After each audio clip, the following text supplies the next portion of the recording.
សំណួរសួរថានៅពេលដែលយើងធ្វើការតេស្ត content ដំបូងហើយណាហើយយើងឃើញថាមាន content មួយដែលវាដើរល្អថាតើ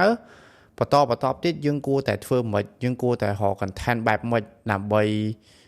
ឲ្យវាដើរល្អអញ្ចឹងដែរហើយថាតើយើងគួរតែមើលទៅលើ data ណាខ្លះណាអូខេអញ្ចឹងឧទាហរណ៍ថាអ្នកគ្នាមាន campaign មួយណាអ្នកគ្នា run ជាមួយនឹង ad set budget ព្រោះខ្ញុំ recommend បើសិនជាអ្នកនរគ្នាធ្វើការ run ជាមួយនឹង test boosting មិនថា album poster ឬក៏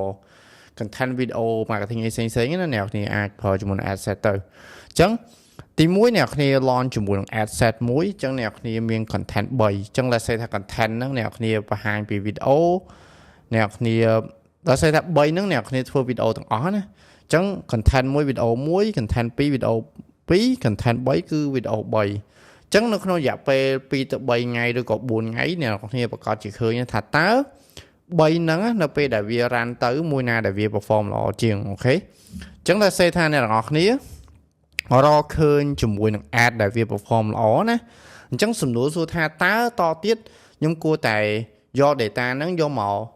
រៀនបែបម៉េចដើម្បីខ្ញុំបង្កើត ad បន្តទៀតដែលធ្វើឲ្យខ្ញុំហ្នឹងអាចរកជាមួយនឹង ad ដែលវា perform ល្អរាល់អាទិត្យអញ្ចឹងណាកាលណាដែលអ្នកគ្នារក ad ដែលវា perform ល្អរហូតគឺអ្នកគ្នាអាចរកលុយបានរហូតដោយសារតែអ្នកគ្នាទាញ sell បានច្រើនពីហ្នឹងណាអញ្ចឹងlet's say ថាអ្នកគ្នាឃើញ ad ដែលវាដើរល្អហើយអញ្ចឹងបន្តទៀតខ្ញុំ recommend អ្នកគ្នាបង្កើត ad set មួយទៀតទៅប៉ុន្តែនៅក្នុង campaign ដដែលអ្នកគ្នាត្រូវរៀបចំ campaign កុំឲ្យញ៉ៃពេកព្យាយាមដាក់ចូលមក campaign ទៅស្រួលអ្នកទាំងអស់គ្នាទៅ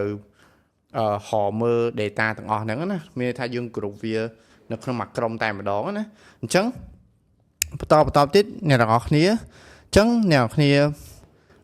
ហៅ content មួយទៀតដែលអ្នកគ្នាគឺធ្វើការតេស្តគឺអ្នកគ្នាហៅជាមួយនឹង content concept ដែលវាដើរល្អហ្នឹងណា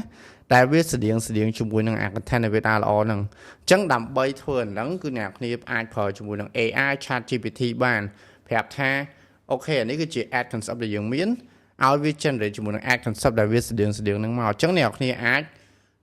វានឹងចេញមកជាមួយនឹង ad concept ដែលវាស្តៀងហ្នឹងណាចឹងបើសិនជា ad concept ស្តៀងហ្នឹងឧទាហរណ៍ថាអ្នកគ្នានិយាយពី problem solution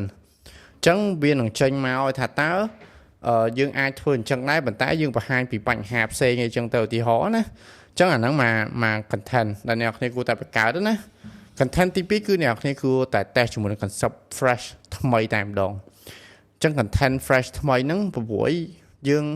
ជាអ្នកធ្វើទីផ្សារយើងអត់ដឹងទេថាតើconcept មួយណាដែលវាដើរ concept មួយណាដែលវាត្រូវជាមួយនឹងទីផ្សារណាដើម្បីដឹងបានគឺអ្នកគ្នាត្រូវការតេស្តអញ្ចឹងអ្នកគ្នាត្រូវមាន content មួយគឺមានថា content ad ដែលវាស្តៀងជាមួយនឹង concept ដែលវាដើរល្អហ្នឹងអូខេទី2គឺអ្នកគ្នាតេស្តជាមួយនឹង concept ថ្មីចឹង concept ថ្មីអ្នកគ្នា either រកជាមួយនឹង AI ឬក៏អ្នកគ្នាអាចមើលជាមួយដៃគូប្រជែងរបស់អ្នកគ្នាចឹងទៅថាតើគាត់ប្រើជាមួយ concept អីគេណាអញ្ចឹងអ្នកគ្នាត្រូវការតេស្តអាហ្នឹងរហូតដើម្បី